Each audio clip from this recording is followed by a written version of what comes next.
Avec ses plus de 6 décennies de sa présence en République démocratique du Congo, la compagnie missionnaire du Sacré-Cœur de Jésus a sillonné ces grands pays, surtout la ville-province de Kinshasa à Saint-Éloi, les territoires d'Idiofa dans la province de Grand Bandundu, aujourd'hui province du Kwilu, et les territoires d'Ilebo dans la province du Kasaï central.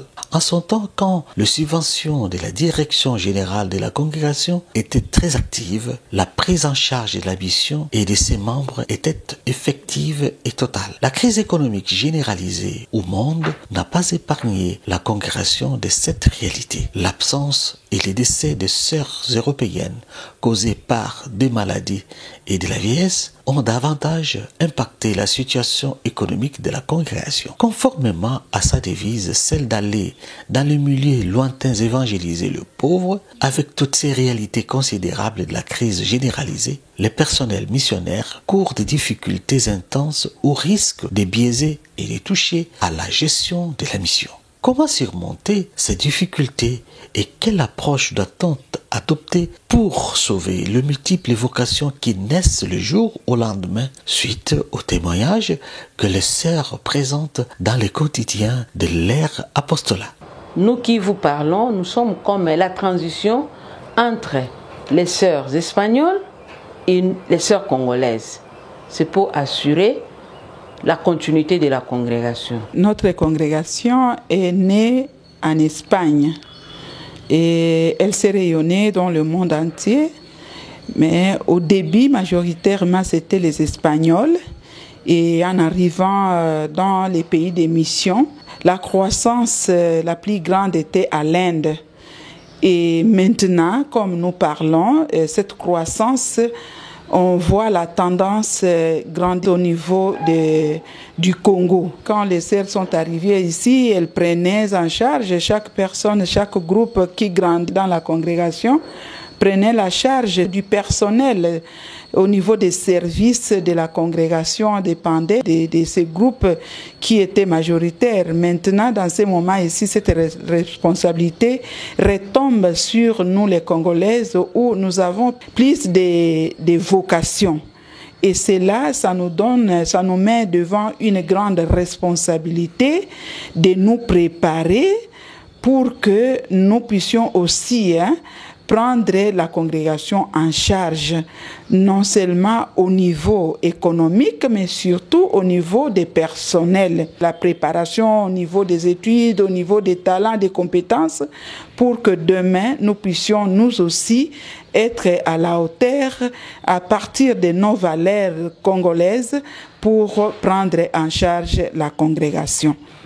Et réellement, nous nous rendons compte que nous avons un grand groupe de jeunes dans les différentes étapes de formation.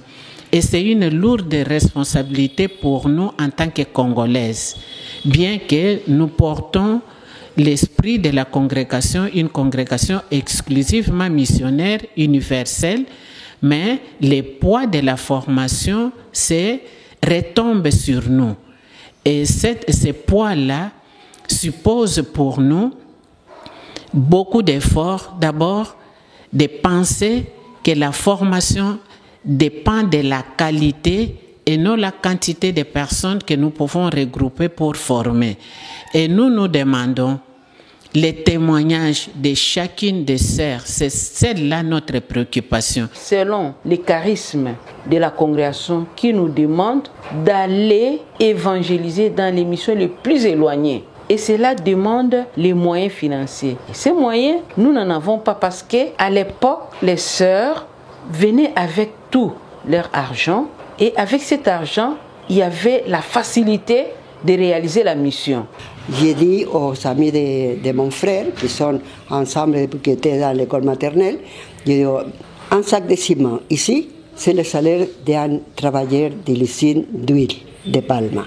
Donc nous avons des sables, des pierres, nous pouvons chercher tout cela, mais nous ne pourrons pas construire une église. Alors ils m'ont aidé et c'est l'église de Machi. Pour implémenter cette volonté de travailler pour la mission en République démocratique du Congo, s'investir dans les œuvres sociales et entrepreneuriales dans le domaine de l'agriculture, élevage et piscicole est une grande option.